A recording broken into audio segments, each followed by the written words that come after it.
Hi, John McElroy here with the latest edition of Autoline's Industry Report Card. I've been doing this for decades, and the latest numbers in this report are based on the financial numbers the top car companies in the world posted last year. But how do you figure out who are the top car companies? Should it be based on who sells the most vehicles, or who has the highest revenue, or the highest profits, or what? I'm going to look at all those things so you can decide for yourself. But I'm also going to look at how these companies performed relative to each other, how much they improved or not year over year, and I'm going to rank them on their performance. At the end of this video, I'll announce who's the best car company in the world.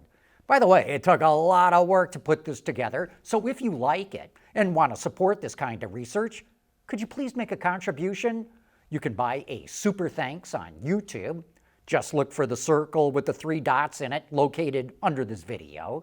Or you can make a donation on the Autoline website. Or if you want access to all the raw data and even more information than is available in this video, you can buy it for just $45 on the Autoline website. Just look for the merchandise bar towards the top of the homepage at autoline.tv and click that on. Okay, back to the report card. Let's start with who sold the most vehicles. And on that basis, Toyota is #1 in the world. It sold over 10 million cars, trucks, and vans last year, up a strong 17%, which put it more than 1 million vehicles ahead of the Volkswagen Group. In third place, with 7.3 million vehicles, was the Hyundai Group. But its sales were actually down 4% compared to the year before. And in fourth place, with 6.2 million, was Stellantis, which was up 3%. General Motors came in 5th place, but with an asterisk. GM officially sold 6.1 million vehicles, but that also includes all those little Wuling models that it sells in China. Even though GM is a minority owner of Wuling, it still counts them as its own sales. I'm not sure that gives us a good picture of what's really happening at GM, and so if you take out those sales from the total, GM sold 4.9 million vehicles, which does not change its standings in these rankings. Ford came in 6th place with 4.4 million, that was up 4%, followed closely by Honda at 4.1 million, which was up nearly 9%. Nissan made the chart with 3.3 million, which was actually down a fraction from the year before, but that is the last that we will see of Nissan in this report card. It did not make the top 10 in any other category. And now comes one of the biggest revelations of this year's report card. BYD came in 9th spot, having sold 3 million vehicles, up an astonishing 68%, and making it the first time a Chinese automaker has broken into the top 10 and pushing Mercedes-Benz off the list. That's a historic change in the global rankings. And finally, BMW rounded out the top 10 with 2.5 million vehicles. Okay, that's how the automakers stacked up according to how many vehicles they sold. Now let's look at the standings based on how much revenue they brought in, because that really changes the rankings. Now it's the Volkswagen Group that tops the list, having brought in a stunning $350 billion, which was up 17% year over year. Toyota was next behind it with $288 billion, which was up 7%. And by the way, I converted all the revenue to dollars to make it an easy comparison. Surprisingly, at least to me, is that Stellantis came in 3rd place with $204 billion in revenue, up 6%. Ford came in 4th place with $176 billion in revenue, up 11%. But as you will see in the rest of this report, that's about as good as Ford did. GM came in with $171 billion in revenue, up 9%. And now we've got BMW and Mercedes with $168 and $166 billion respectively. BMW was up 10%, Mercedes up 3%. Honda posted $130 billion in revenue, up only 1%, while the Hyundai Group earned $118 billion, up 5%. And now Tesla makes its first appearance in the report card.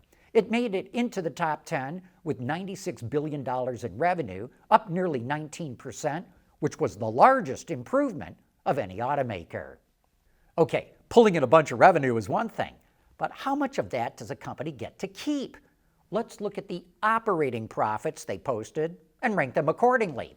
I prefer to use operating profits instead of net profits because net profits can swing wildly based on one-time tax windfalls or other such things, while operating profits are a better measure of how a company ran its operations.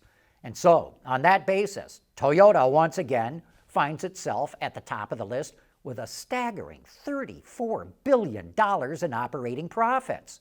Part of this can be explained by foreign exchange rates. The yen fell nearly 8% against the dollar last year. But even so, this is a staggering amount of money, and it gives Toyota a war chest that no one else in the industry can match. Stellantis came in second place with $26 billion in operating profits, beating out the Volkswagen Group with $24 billion. Keep in mind that VW sold 3 million more vehicles than Stellantis, so that makes Stella's numbers all the more impressive. Mercedes and BMW were very close to each other. $21 billion for Mercedes, $20 billion for BMW.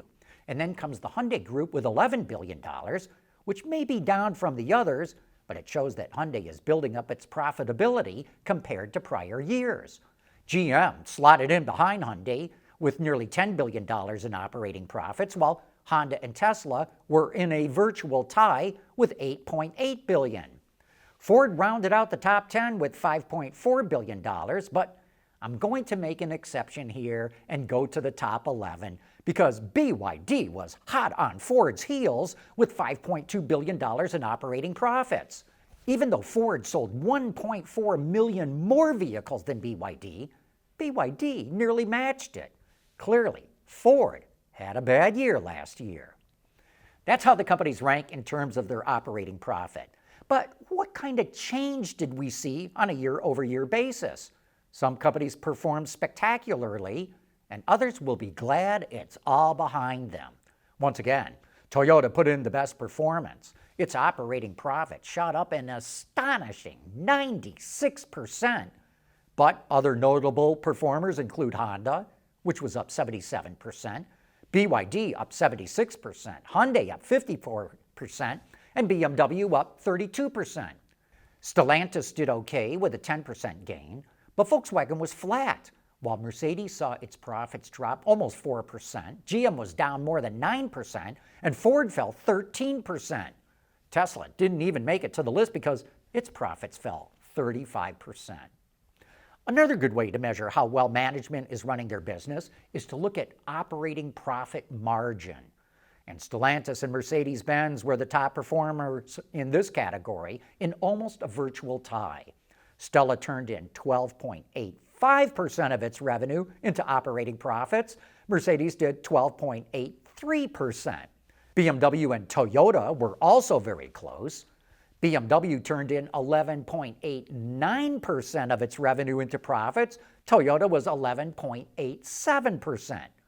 Hyundai and Tesla were also close together, 9.3% for Hyundai, 9.1% for Tesla. Honda and BYD were also neck and neck, 6.7% for Honda, 6.3% for BYD, and GM rounded out the top 10 at 5.8%. Another category I like to look at is how much money each automaker is spending on research and new product development, and then I compare that to their revenue. That doesn't capture how much bang they get for their buck, but it does give you a clear comparison of how much one is spending against the others. And BMW is devoting more of its revenue to R&D than any of the others, nearly $13 billion, or 7.3% of its total revenue. I'm guessing the bill is so high because that's paying for that new class family of electric cars. Then comes a trio of companies with very similar spend rates on research. VW devoted 6.7% of its revenue to R&D, a staggering $23 billion. BYD spends 6.5%, or $5.4 billion. Mercedes spent the same percentage amount, but that was well over $10 billion. General Motors also spent almost $10 billion, but that was 5.7% of its revenue. Honda spent 4.7%, or $6 billion. Ford spent 4.6%, or $8 billion, while Tesla was less than that at 4.1%, or just under $4 billion. And here's where it gets interesting. Stellantis, Toyota, and Hyundai devoted the lowest percentage of revenue to R&D. The numbers are still in the billions, but this suggests that these companies are incredibly efficient at new product development or something. In fact, the Hyundai Group doesn't even make it into the top 10, so it got 0 points in this category. Now, maybe it's got a different way of accounting for R&D expenditures, but it sure is amazing to see so much new product pouring out of that group with such a low spend. Now let's get into what I think is everyone's favorite category: who made the most money on average for every vehicle that they sold. No question, this favors the companies that sell the most luxury cars, and sure enough, Mercedes-Benz topped the list. It made an operating profit of $8,560 for every vehicle it sold.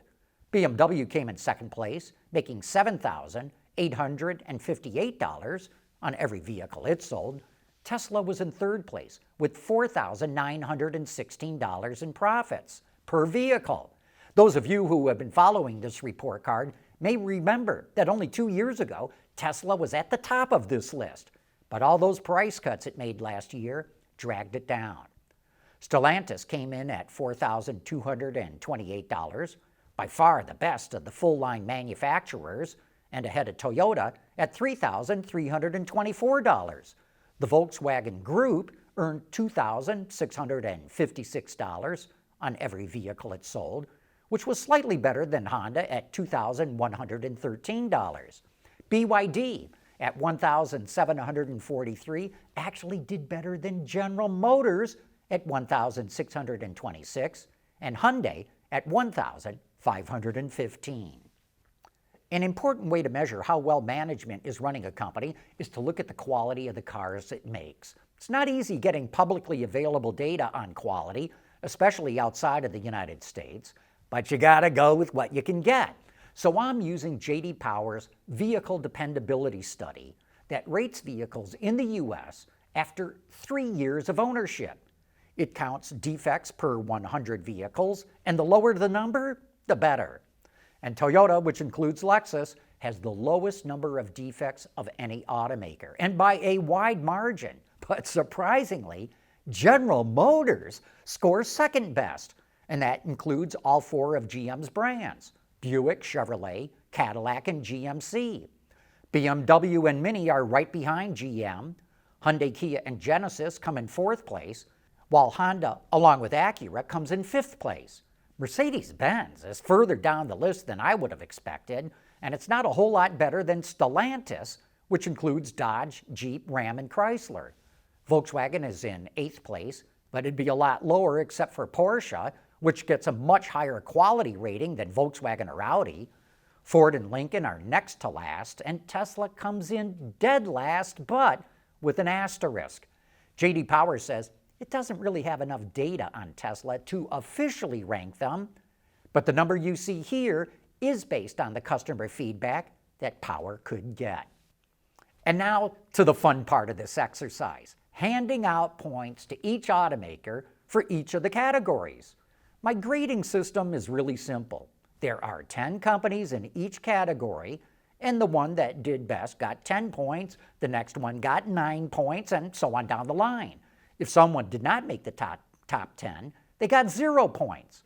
And then at the end of this, I'm going to add up all the points, and we'll see which automaker is really the best in the world. And we start out with sales performance. BYD is at the top of the list with a staggering 68% improvement. Some will argue that it started with a low base, which makes any percentage gain look all the better, and that's true. But BYD's volume didn't just go up by a little bit. It really shot up. So I think it deserves the full 10 points. Next comes Tesla with 9 points, then Toyota with 8, Honda with 7, and so on down the list. One thing you'll notice is that the Hyundai Group is not on the chart. That's because its sales actually dropped 4% last year, and based on that, it didn't make it into the top 10. When it comes to revenue performance, Tesla tops the list with the highest percentage growth on the top line. The Volkswagen Group and Ford also scored well, with Honda at the bottom. The companies that improved their operating profits the most include Toyota, BYD, and Honda. Mercedes and GM saw their profits go down, and Tesla didn't even make the list because its profits fell so much.